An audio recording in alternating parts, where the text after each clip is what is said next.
Black twins. Abandoned by mom. What they do as billionaires. Stuns the world. In the quiet back streets of Savannah, Georgia, the sun had barely risen above the rooftops when 23-year-old Tyrone Miller wiped the sweat off his brow. He was up early, as always, tying bundles of roofing shingles for the foreman at the construction site. His hands were rough, calloused from years of hard labor, but they moved with practiced ease. What he lacked in wealth, he made up for in determination. At the other end of town, where manicured lawns and iron gates painted a different reality, 20-year-old Alyssa Raymond was quietly slipping away from the breakfast table. Her parents, both busy professionals, her father a dental chain owner and her mother a board-certified OB/GYN, were too distracted with news headlines and investor calls to notice their daughter's growing distance. Alyssa had always been the golden girl, top of her class, graceful, obedient. But in her heart, she felt like a bird inside a crystal cage, watching the world, but never touching it. Their worlds collided by accident, literally. One rainy afternoon, Alyssa's sleek BMW had skidded on the wet road and nearly hit Tyrone, who was pushing a busted wheelbarrow across the street. After the near miss, instead of getting angry, Tyrone made a joke about how he'd always wanted to fly without a plane.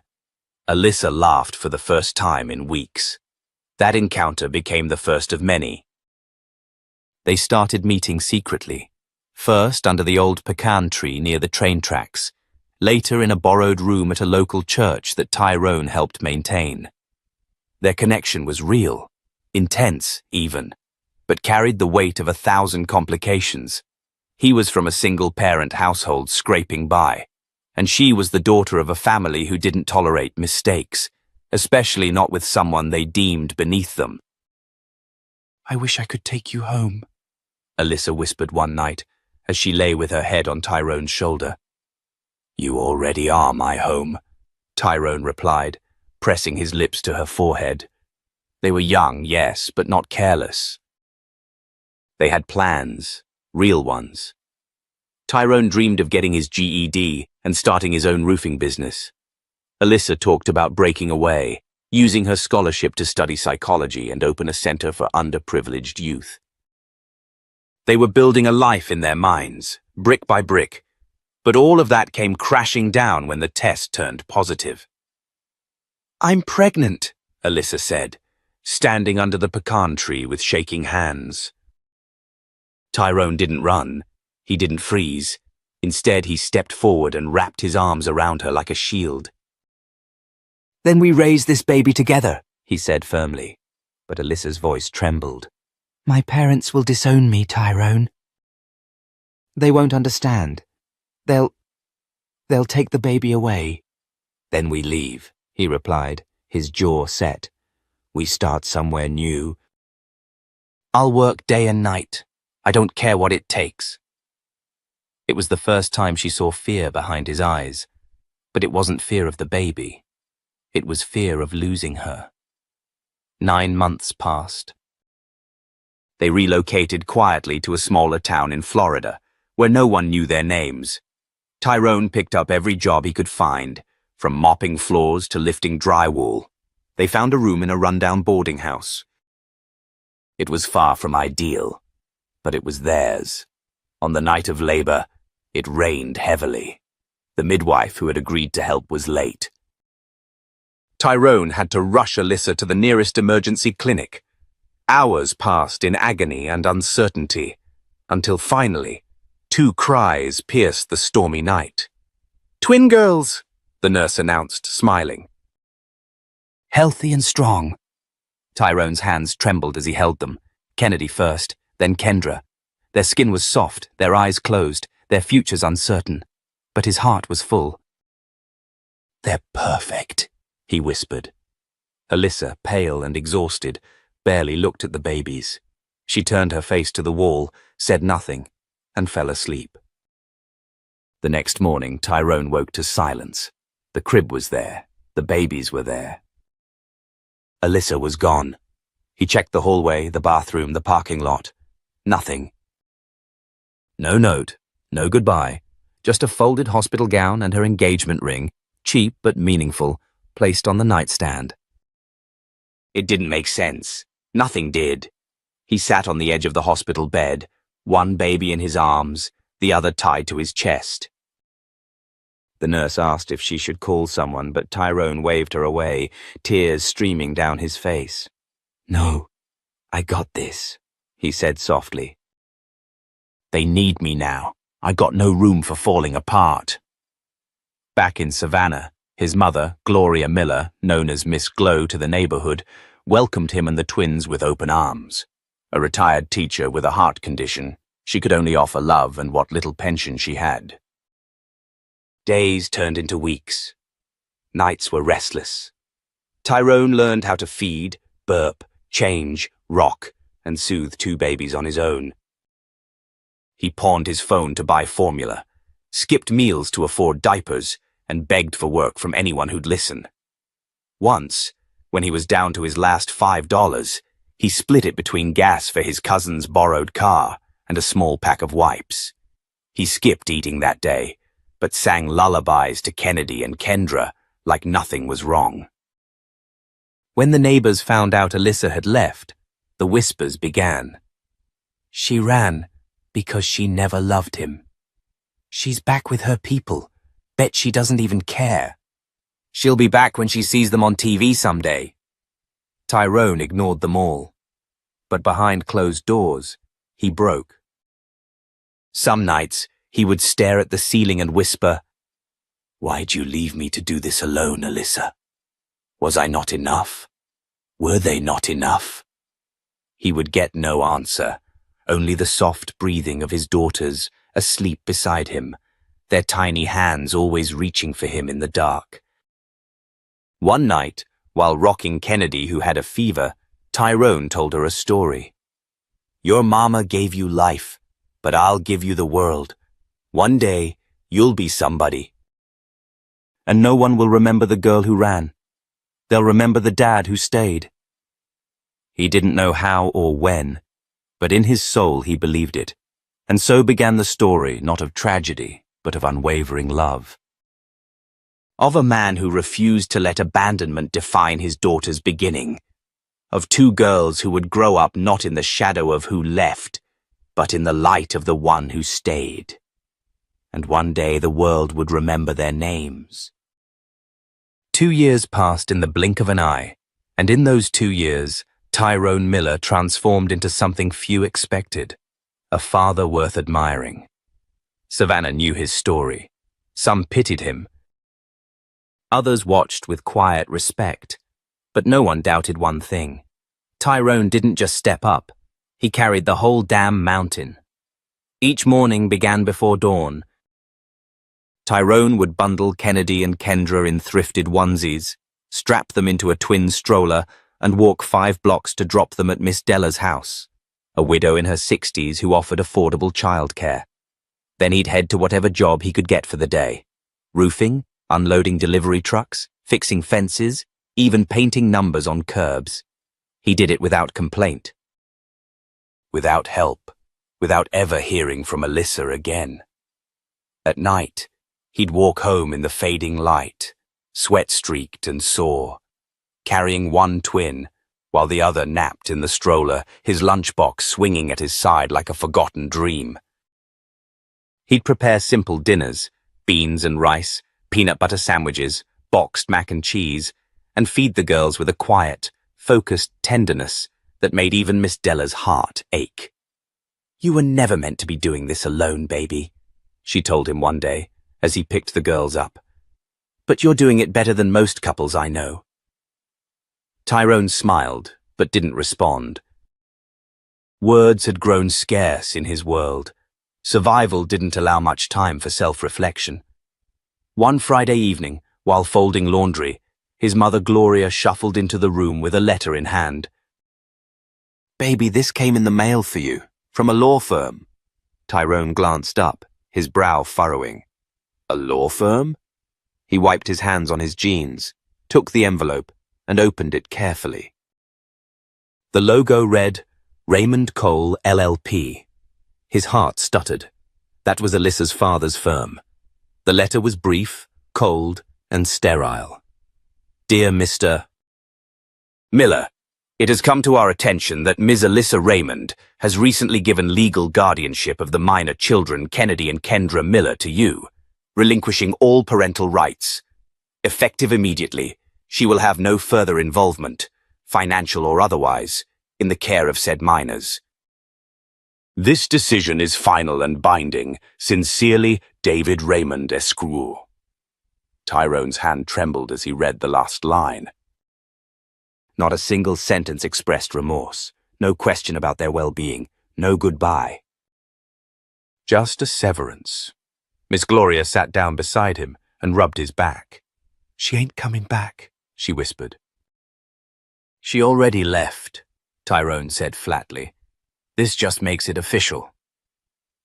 Later that night, after the twins had fallen asleep, Kennedy curled up beside the window.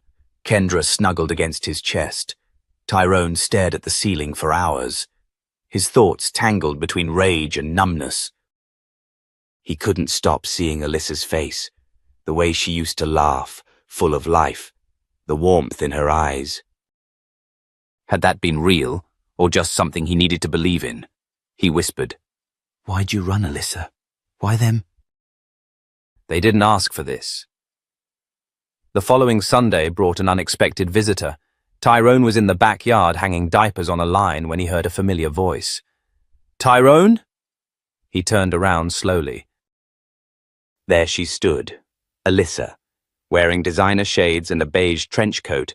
Her appearance screamed money, but her face, bare of makeup, looked older than he remembered. Tired, detached. You can't just show up, Tyrone said, his voice low. Not now, not after that letter. I came to say goodbye. Properly, she said, arms crossed tightly like a shield. You already said it with a lawyer. Her lips trembled. I didn't know what else to do. My parents, they gave me no choice. It was either walk away or lose everything. Tyrone stared at her like she was a stranger. They're two. They still call out for you in their sleep, she flinched. Do they remember me? I didn't let them forget. But I won't lie to them either. A moment of silence passed. Then she pulled a folded check from her bag. This is for them. Tyrone didn't even look at it. They don't need your money. They need a mother. I can't be that person, Alyssa admitted, her voice cracking. I thought I could. I tried, but every time I see them I feel like I'm drowning. Tyrone's fists clenched. You don't get to drown. You left me in the deep end with 2 babies and no life vest. She lowered her head. I'm sorry, she whispered. You don't get to walk away from this scene like a sad movie character. This ain't Netflix. These are real babies. Real lives. She finally looked him in the eye. There were tears, regret, maybe even guilt.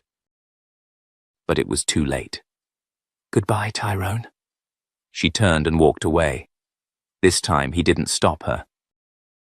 That night, Tyrone pulled the twins close, brushing Kennedy's curls and kissing Kendra's forehead. He didn't need a partner anymore. He was the family now. And in that moment, something shifted inside him. He wasn't just surviving anymore. He was preparing. One day, the world would hear the names Kennedy and Kendra Miller, and they would know. It all started with a man who refused to quit. The man who stayed. Years rolled forward like waves, and with them, the twin girls grew, bold, bright, and boundlessly curious. By the time Kennedy and Kendra turned 10, the small neighborhood of Westview in Houston, Texas, knew them by name. Not just because they were cute, but because they were unmistakably fierce, raised with grit by a father who poured everything he had into them. Kennedy had the calm edge of a storm just before it broke, watchful, poised, with eyes that always seemed to notice too much. Kendra, on the other hand, was fire, quick with words, always ready to stand her ground, her laughter infectious and her opinions unfiltered. Tyrone, now in his 30s, had finally secured stable work at a manufacturing plant. It didn't pay much, but it came with insurance and a routine, two luxuries he never took for granted. Still, money was tight. The bills never stopped. Rent, groceries, school supplies, shoes the girls kept outgrowing. There was never enough. One chilly December morning, Kennedy brought home a crumpled letter from school. It was an invite to the annual Family Night Showcase. Each student would present a creative project about their family. Parents were expected to attend. Kendra tossed her backpack on the couch and muttered, "So we just write about you, right?" "Yeah," Kennedy added, sitting beside her dad at the dinner table. "But we were thinking maybe we could include pictures of Mommy too." Tyrone stiffened. "Pictures?" he asked, trying to keep his tone neutral. "Yeah, I know you've got that old photo album in the closet," Kennedy replied gently. "I just want to show our whole story. The good and the bad." Kendra scoffed. "I don't care what she looks like. She ghosted us, remember?" "Girls," Tyrone said, his voice calm but firm. "We'll talk about it after dinner, okay?" The truth was, he had kept that photo album locked away for years. He wasn't sure why. Maybe part of him hoped one day the girls wouldn't need it, that they'd forget the empty space she left behind. Later that night, after the girls were asleep, Tyrone sat alone in the living room. He opened the album. Time had yellowed the pages. There was a photo of Alyssa cradling the girls in the hospital, her smile wide, almost blinding. Another one showed Tyrone at 22, bleary-eyed and hopeful, holding both girls in his lap at once. He closed the book. He hadn't heard from Alyssa in 8 years. Not a call, not a letter, not even a birthday card. And yet her absence filled the house more than any presence ever had. The day of the school showcase came quickly. Tyrone had taken the day off. He wore his best shirt, still a little wrinkled but clean, and helped the girls pack their trifold display board, decorated with glitter and cut-out photos of their life growing up. When they got to school, the gymnasium was buzzing. Parents clustered together taking photos, offering snacks, cheering their kids on. Kennedy and Kendra set up their board near the back corner. Tyrone stood beside them, trying not to look too out of place among the more polished, wealthier parents. A group of mothers nearby whispered, clearly unaware that Tyrone could hear. "Are those the Miller twins?" "Yeah, raised by their dad alone, right? Their mom ran off, if I'm not mistaken. Such a shame." "He looks rough around the edges." Tyrone didn't flinch. But Kennedy heard, and Kendra definitely heard. "Y'all got something to say?" Kendra snapped, stepping forward. "Kendra," Tyrone warned under his breath, but the mothers smiled tightly and turned away, embarrassed. Kennedy reached for her father's hand. "It doesn't matter," she said quietly. "They'll see." And they did. When it was the twins' turn, the entire gym fell into a hush. Kennedy spoke first, her voice clear and steady. "Our family isn't traditional." "But it's powerful." Kendra stepped up, pointing to a timeline of photos. "Our mom left when we were babies. Our dad didn't." "He stayed. He worked 3 jobs just to buy formula. He missed meals so we could eat." They continued, taking turns, sharing stories of Tyrone stitching their Halloween costumes by hand, staying up to help with science fair volcanoes, learning to braid hair from YouTube videos. "He was our dad and our mom," Kennedy finished. Tears shimmered in the crowd. Teachers clapped. Even the whispering mothers now wore soft, apologetic expressions. When they returned to their table, Tyrone pulled them both into a hug. "You made me proud up there." Kendra sniffled. "We just told the truth." That night, Something happened that no one expected. Tyrone's phone rang. Unknown number. He stared at it for a second before answering. Hello? Tyrone? The voice was faint, feminine. His throat went dry. Alyssa? There was silence. Then she spoke. I heard about the girls, about the showcase. Someone sent me a video. His heart thudded. What do you want, Alyssa? I want to see them. No. Tyrone, please. No, he repeated. You don't get to walk in now, not after everything. I'm sick, she said, her voice cracking. I don't have much time left. I just want a chance to apologize, to say goodbye. He didn't respond. She whispered, Please, let me see them once. He stared at the ceiling, torn between rage and mercy. I'll think about it, he said finally, then hung up. He sat in silence for a long time.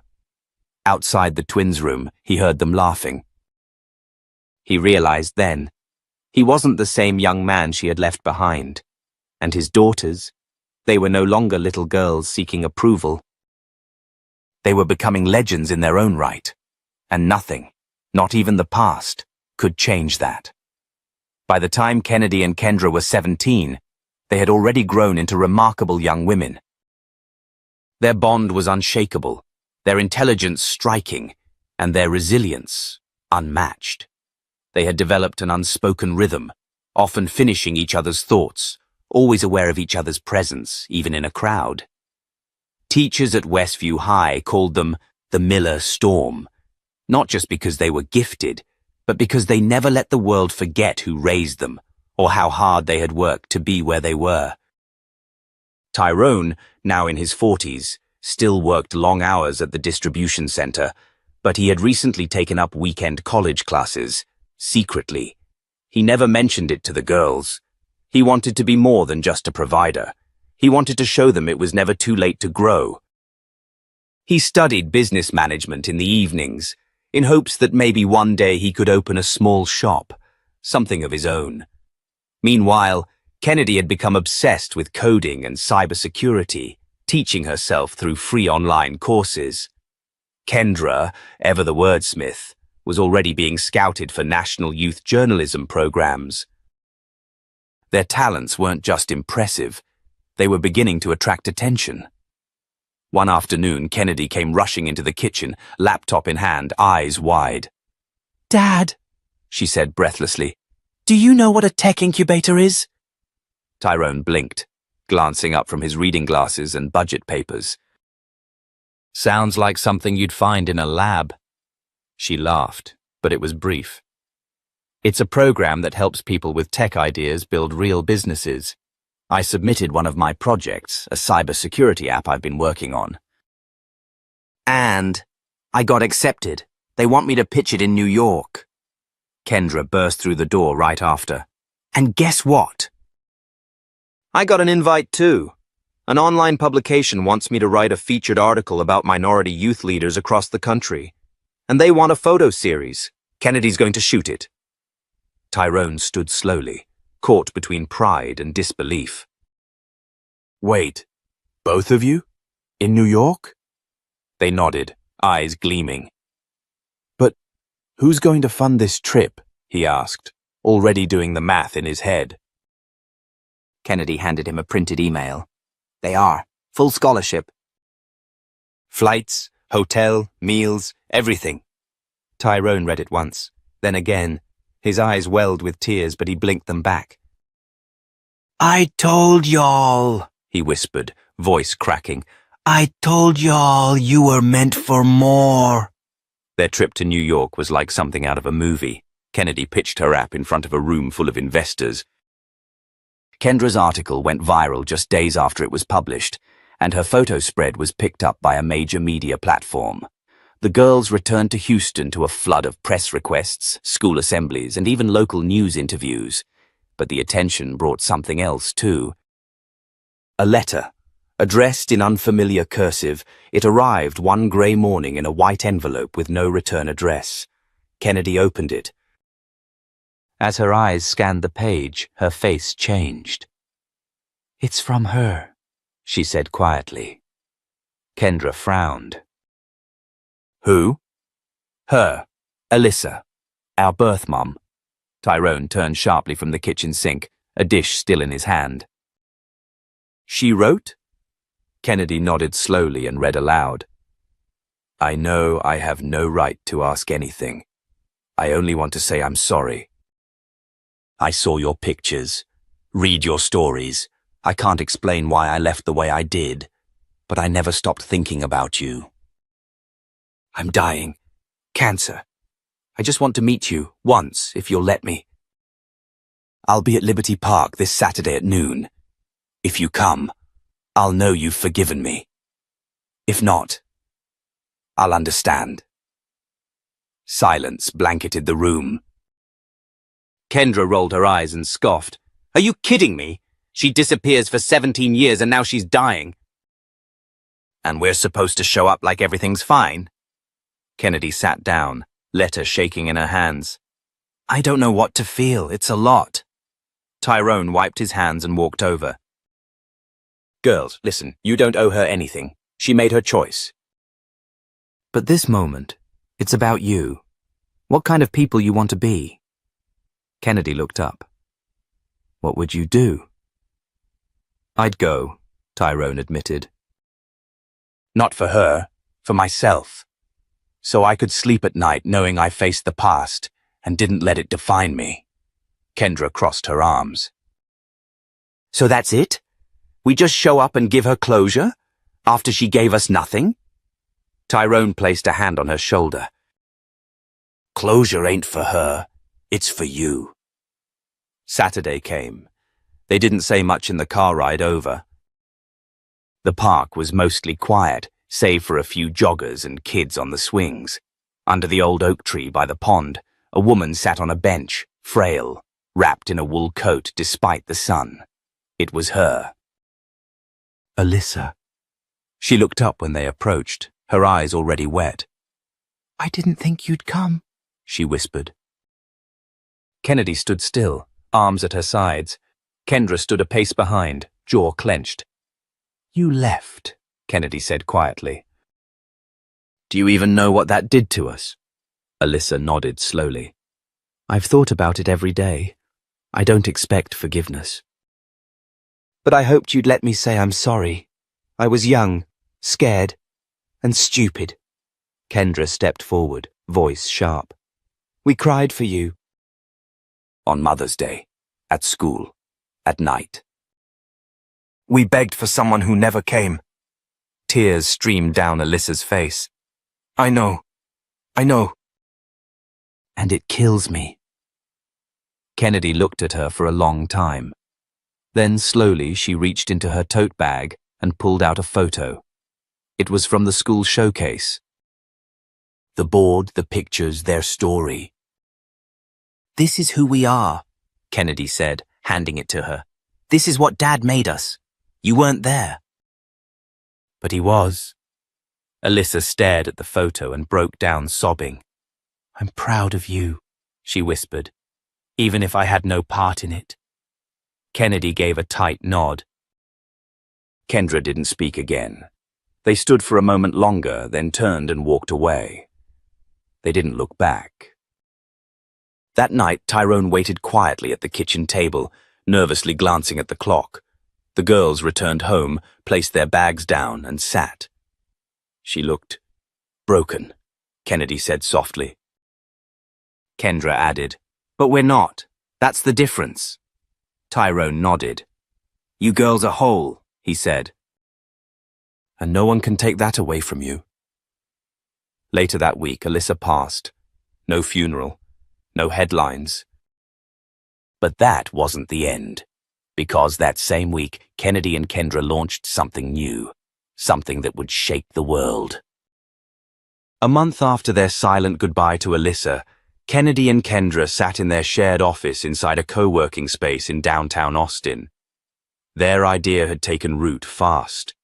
The same energy that once drove their school projects and New York success now fueled something much bigger. Unity Legacy, a tech and advocacy startup aimed at helping kids in foster care and single-parent homes access education, mentorship, and basic resources. What started as an app Kennedy had developed for school, initially called Guiding Star, had evolved. Now it was a full-blown platform powered by AI and peer-to-peer systems that matched mentors with students from underserved communities. Kendra's role: making sure the stories of these kids were heard. She built the content, the voice, the impact. One afternoon, a soft knock echoed through the glass-paneled office. Tyrone peeked his head in, holding a brown takeout bag. "Lunch break, CEOs?" he grinned. Kendra chuckled, spinning in her chair. "You always bring the best food. Is that the Jamaican place again?" "You know it," he smiled proudly. "Curried goat and plantains." "Don't say I never spoiled y'all." As they sat on the floor with containers open and laughter filling the room, the doorbell of their digital life rang. An email pinged on Kennedy's laptop. She glanced at the subject line and froze. Kendra noticed instantly. "What's wrong?" Kennedy turned the screen. "It's from the Walton Foundation." Tyrone blinked. "The Waltons?" "As in billion-dollar philanthropy Waltons?" Kennedy clicked open the email, her hands trembling. She skimmed it, and her jaw dropped. "They want to invest $2 million, she whispered. "Seed round funding. They're calling our platform revolutionary." Kendra nearly dropped her fork. $2 million?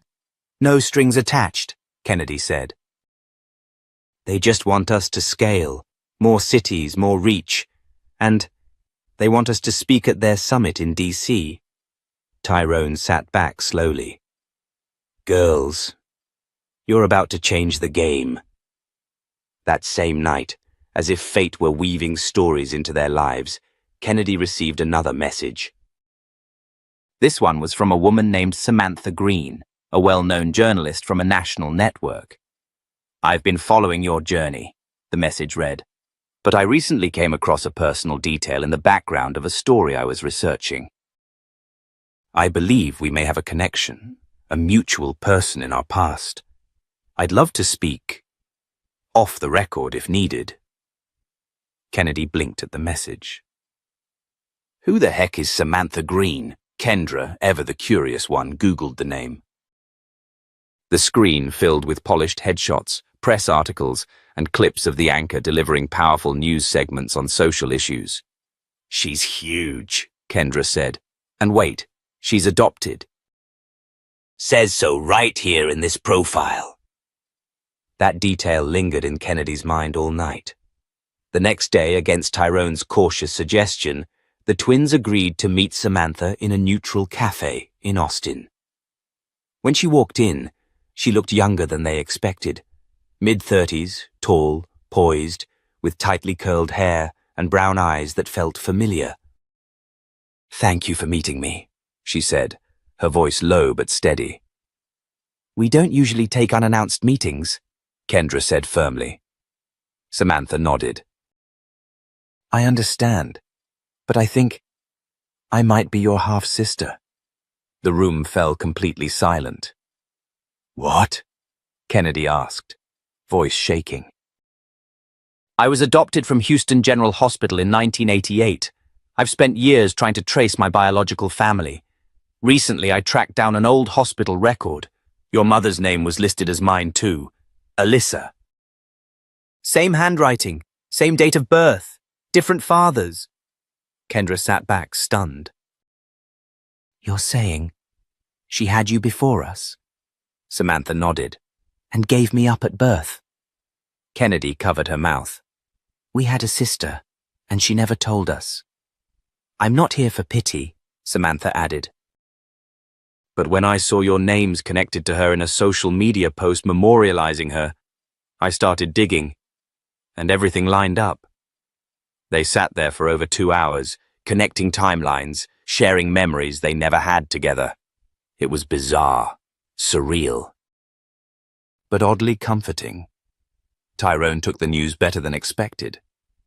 "Life's funny," he said that evening, sitting on their porch with a beer in hand. "Some people run from their family, and some people spend their whole lives trying to find them." The girls invited Samantha over the next weekend.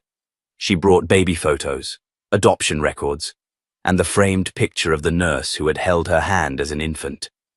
They all sat around the dining table like a family that had always been there, only missing the years that pain had stolen. Later that night, Kennedy leaned on Kendra's shoulder. "Crazy how something so broken can become beautiful," she murmured. "Yeah," Kendra replied. "Maybe we were never abandoned. Maybe we were just rerouted." Back at the Unity Legacy office, the sisters drafted their new proposal, Legacy Ties, a branch of their platform that would help people reconnect with lost family through a secure, AI-driven search tool partnered with DNA banks and hospital archives. When they presented it at the Walton Summit in DC, they brought Samantha on stage with them. Kendra opened the talk with words that rippled through the audience. "Some families are born, others are built, and sometimes they're found in the ruins." By the time they stepped off the stage, the crowd was on their feet, applauding not just the tech, but the heart, the journey, and the fight that refused to give up. What they didn't know, their biggest test was still coming. A new name would soon resurface. And this time, the world would be watching. The night after the Walton Summit, Kennedy found herself sitting in a quiet hotel lounge, staring into a glass of sparkling water. The applause, the congratulations, the flashbulbs, it had all passed in a blur. But now, in the silence, she felt something else creeping in. Unease. Across from her, Kendra scrolled through her phone, her brows furrowing. "You're quiet," Kennedy finally said. Kendra didn't look up. "I think someone's digging." Kennedy sat straighter. "What do you mean?" "I mean there are 3 anonymous articles online already speculating about our childhood, and one comment thread on Reddit claims to know about Alyssa." Kennedy's face stiffened. "We never used her name publicly." "I know. But someone must have pieced it together from old records. And it's not just one troll. It's organized." Coordinated. Tyrone joined them moments later, holding his laptop. "I think she's right. A freelance blogger who's notorious for scandal chasing just posted a thread. It ends with a question. Why did the mother of America's rising black billionaire twins give them up? And where is she now?" Kennedy's chest tightened. "We buried that story." "You buried it emotionally," Kendra said, "but not legally." "Not digitally. Not enough." They spent the next 3 hours devising a response strategy. But before they could roll anything out, the story exploded. By morning, the twins' origin was trending. Commentators speculated whether Alyssa had been abusive. Others accused the girls of manipulating their backstory for sympathy and funding. But one article, from a tabloid site known for stalking the families of celebrities, crossed a line. It posted a grainy photo of Alyssa, alive, present day, leaning against a storefront in a small Texas town. Kennedy's voice cracked when she saw it. "That's her." "That's her today." Kendra's mouth went dry. "She's been living just 2 hours away. All this time?" Tyrone broke the silence. "You have 2 options. Ignore it, or face her." Neither sister said a word. That evening they didn't speak much during the drive.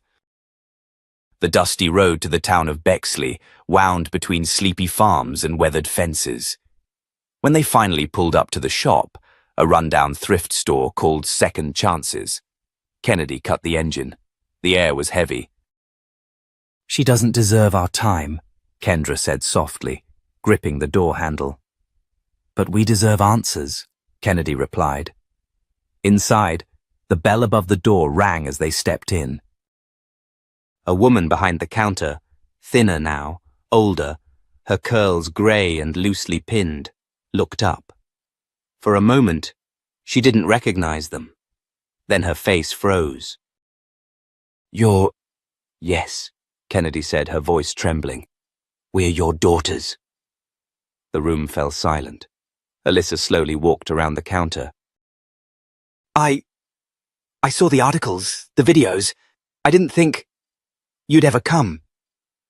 Kendra's arms stayed crossed. "You didn't think we'd ever come because you never came back." Alyssa looked down. "You're right." Kennedy stepped forward. "Why? Why did you leave us? We were babies." Alyssa's eyes welled up. "Because I was broken. I was 19, scared and abandoned by my own mother when I had you. Your father disappeared, and I couldn't face raising two babies with nothing. I thought if I left, maybe someone stronger would take care of you." "Someone did," Kendra said coldly. "His name was Carl. He raised us. He suffered. He sacrificed. He bled for us." Alyssa's voice cracked. "I've lived with that guilt every day." "So why hide?" Kennedy demanded. "Because I thought, if you were thriving without me, I didn't deserve to interfere. I watched everything from afar. When you became famous, I panicked. I didn't want the world to know the truth about me." "You didn't think we deserved the truth?" Kendra asked, her voice rising. "Or was it that you didn't want your image tarnished?" Alyssa didn't answer.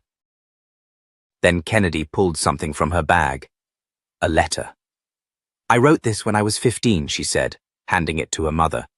"It was for a school assignment. Write a letter to someone who left.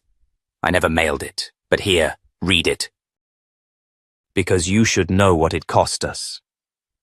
Alyssa unfolded the paper. Her hands trembled as she read. Her lips quivered halfway through. "I'm sorry," she whispered. Kennedy took a deep breath. "We didn't come for an apology. We came for closure." Alyssa looked up, her eyes desperate. "I want to make things right." "You can't," Kendra replied quietly. "You can't undo absence. You can't rewrite history. But we don't hate you. We just don't need you anymore." The sisters turned to leave, but Kennedy paused at the door. "We're not the girls you left behind. We built a life, and we found family in those who stayed." Outside, the evening air was crisp. Back in the car, neither said anything for miles. Then Kendra spoke. "That was harder than I thought." "But we needed it," Kennedy replied.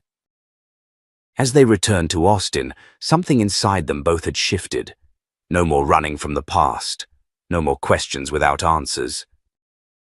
Now they had clarity. And clarity was power. A week had passed since Kennedy and Kendra confronted Alyssa in that small thrift store. And although they walked away with clarity, the emotional toll was undeniable. The media was still buzzing. Some praised the twins for facing their past with grace, while others probed deeper, trying to spin the story into scandal. But Kennedy had no time for gossip. She had a new mission in mind, one far more personal and urgent. Their foundation, Rise Beyond, was in its final stages of launching a groundbreaking initiative, one focused on building a network of transitional homes for single fathers, a silent demographic often overlooked. The first center would be named after their adoptive father, Carl House. But that wasn't the twist. The twist came when Kennedy received an anonymous envelope delivered directly to her office at the downtown Austin Tower bearing their company name. Inside it was a copy of a hospital birth certificate, Kendra's and hers, and the father's name. Mark L. Williams, a name she had never seen before. She called Tyrone into her office immediately. "Run this name, now," she said, shoving the document across the desk. Tyrone glanced at it, confused. "Isn't your father's name Carl McBride?" "Carl raised us, but he never claimed to be our biological father," Kennedy answered, her voice low and steady. Tyrone nodded, opening his laptop. A few keystrokes later, his brow arched. "There's a Mark L. Williams in Dallas, former pastor, lost his license due to fraud. There's also a sealed paternity case under his name filed in 1999. Kennedy's stomach dropped. "Get me everything. Discreetly." The next 48 hours were a whirlwind. The sealed file had to be pulled via legal counsel. What they found sent shockwaves through the room. Mark Williams wasn't just their biological father. He had fought for custody when they were babies. The court had denied his petition after Alyssa submitted statements claiming he was unstable, broke, and unfit. There were discrepancies in her testimony, including an affidavit where she claimed she had no family support, despite being employed at the time and living in her parents' home. The judge had ruled in her favor, but she disappeared shortly after the hearing, leaving both Mark and the twins behind. Kendra sat beside Kennedy at the boardroom table, rereading the documents. "So, she ran from him too?" Kendra said, voice shaking. Kennedy nodded slowly. "And from us. She cut everyone off, lied to everyone." "For what?" "She said she felt trapped. But this is something else." That evening, against Kendra's protest, Kennedy drove to Dallas alone. She found the address listed on the old file. It led her to a modest house in a quiet, tree-lined neighborhood. When the door opened, the man who stood before her looked like a mirror of her own face, just older, weathered. Gray lined his temples, and there was a quietness in his eyes that only years of heartbreak could teach. "Yes?" he asked, cautious. "Mr. Williams, I think I'm your daughter." His eyes widened, and for a moment he looked like the breath had been knocked from his chest. His hand went to the doorframe, steadying himself. He didn't speak. He didn't blink. "I brought proof," Kennedy said, holding up the documents. He ushered her inside with a trembling hand. As they sat across from each other in his dimly lit living room, Kennedy told him everything. How they had grown up, what Alyssa had done, how Carl raised them, how they built their lives. When she finished, Mark covered his mouth and turned away, fighting back tears. "I prayed for you every birthday," he said quietly. "Every time I saw twins, I wondered if it could be you. I thought, maybe God had taken you both from me as punishment." Kennedy looked at him and felt something unexpected. Not anger, not even grief. Just a strange, deep ache for all the time lost. "I don't know what comes next," she said softly. "But I think we deserve to know each other." "At least a little." "I would be honored," he replied. Back in Austin, Kendra was pacing when Kennedy returned. "How was he?" she asked, before her sister even closed the door. "He's decent," Kennedy answered. "He's not perfect." But he didn't walk away. Kendra exhaled, sitting down slowly. "This is too much." "I know," Kennedy replied, pulling a folded photograph from her jacket. "But I think we've been strong long enough to carry it." The next few weeks, the twins balanced preparing for their largest Rise Beyond gala, yet with quietly reconnecting with Mark. They didn't announce it. They didn't post photos. It was theirs. Then came the gala. Held at the Four Seasons Ballroom, the event welcomed hundreds, philanthropists, politicians, celebrities, and those who had benefited from their programs. But there was one face that wasn't on the guest list who still managed to appear. Alyssa. She stood at the back of the room, dressed in a muted navy dress, her expression unreadable. Kendra saw her first and nudged Kennedy. "What do we do?" Kendra whispered. "Let her watch," Kennedy said, her gaze unwavering. Let her see what she walked away from.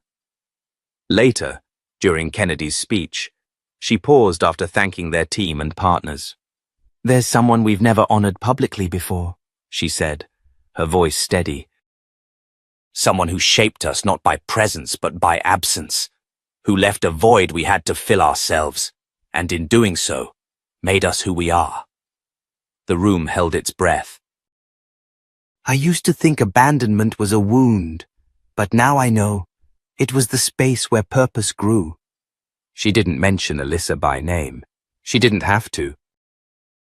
The crowd erupted in applause. From the back of the room, Alyssa turned and quietly exited. Outside, under the stars, she paused, clutching her purse tightly. A single tear slipped down her cheek, but no one saw. Inside, surrounded by love, strength, and their chosen family, the twins stood tall. What they had built could never be broken. The gala was a defining moment, not just for Rise Beyond, but for Kennedy and Kendra. After years of pain, silence, and unanswered questions, they had taken control of their own narrative. No more shadows, no more ghosts. But even after the applause faded and the ballroom emptied, something lingered, something unfinished. 2 weeks later, a letter arrived at their office, handwritten on crisp ivory paper. The envelope was unmarked, no return address. Inside was a note. "I don't expect forgiveness. I only wanted to see what you had become. And now I know. You've become more than I ever imagined. I'm proud, even if I have no right to be." Kendra read the note aloud, setting it down on the table afterward. "That's it?" she asked, brows furrowed. Kennedy sighed, folding her arms. "It's more than we ever got before." She still ran. She did, but we didn't. Later that night, the twins visited their father's grave. Carl McBride had passed away 5 years ago from cancer, and though he never sought recognition, his role in their lives had been pivotal. Kennedy knelt and placed a fresh bouquet of tulips, his favorite, on the headstone. "We did it, Dad," she whispered. "You said we would rise. You were right." Kendra stepped beside her, placing a folded photo under the flowers, a picture of the two of them in front of the newly finished Carl house, smiling with kids they were now helping. "He would have loved this," she said. That night, as they drove home, they passed a shelter downtown. Outside stood a young black girl, no older than 15, holding a plastic bag and a baby in her arms. She looked tired, scared, and very alone.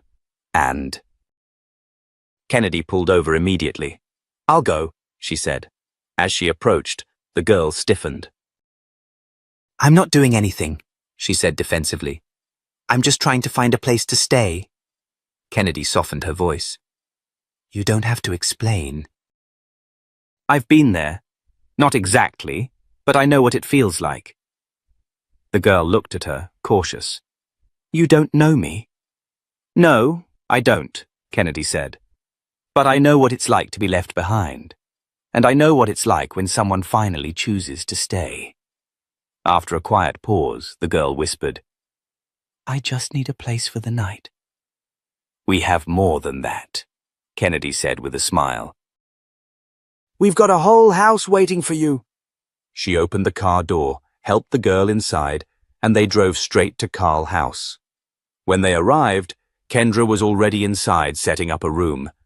Blankets, fresh clothes, a bottle for the baby. That night, Kennedy sat with the girl in the common room. "What's your name?" she asked. "Zaria," the girl replied, voice small. "Zaria," Kennedy repeated. "You're safe now." Zaria looked at her, then at the baby. "Are you, like a social worker or something?" Kennedy smiled. "No. I'm just someone who got left behind once, and now I build spaces for people like us." Zaria nodded slowly, tears welling in her eyes. "I didn't think anyone would care." "We do," Kendra said, stepping in. We always will. 6 months passed. The Rise Beyond network had grown faster than anyone expected. What started as one transitional home in Austin was now a national movement. Kennedy handled strategic planning, while Kendra focused on community engagement and impact programs. Together, they'd been invited to speak at the UN Women's Summit and received the Presidential Humanitarian Medal. But none of those honors meant as much to them as Zaria's high school graduation. Zaria, once homeless, now stood in a navy blue gown, her baby on her hip, addressing her class as valedictorian. "My future was once a parking lot at midnight," she said from the stage. "Now it's limitless." Because someone saw me not as a burden, but as a beginning. Tears rolled freely down Kennedy's and Kendra's cheeks. In the audience, seated a few rows back, was a woman in sunglasses and a plain beige coat. Alyssa. She didn't make herself known. She didn't need to. She just watched, clutching the letter the twins had never sent, and whispered to herself, "They did what I never could." After the ceremony, as the crowd dispersed, Kennedy and Kendra helped Zaria with her baby. Kendra whispered, "She's so proud of you." Zaria nodded. "I couldn't have done it without you both." Kennedy touched her arm. "Someday, you'll do the same for someone else." That night, they returned to their condo overlooking the Austin skyline. Champagne sat untouched on the counter. They stood at the window in silence, taking in the city lights, the hum of possibility. "We could stop," Kendra said. "We've done more than we dreamed." Kennedy shook her head gently. "No, we're just getting started." Their story had begun with pain, but it didn't end there. They'd turned scars into symbols, brokenness into blueprints. And now, as billionaires not defined by wealth, but by impact, they had rewritten the meaning of legacy. They weren't the ones abandoned. They were the ones who stayed. If this story moved you, please like the video, subscribe to the channel and turn on notifications. Your support helps us share more powerful stories like this, stories of resilience, redemption, and real love. Thank you for being part of this journey.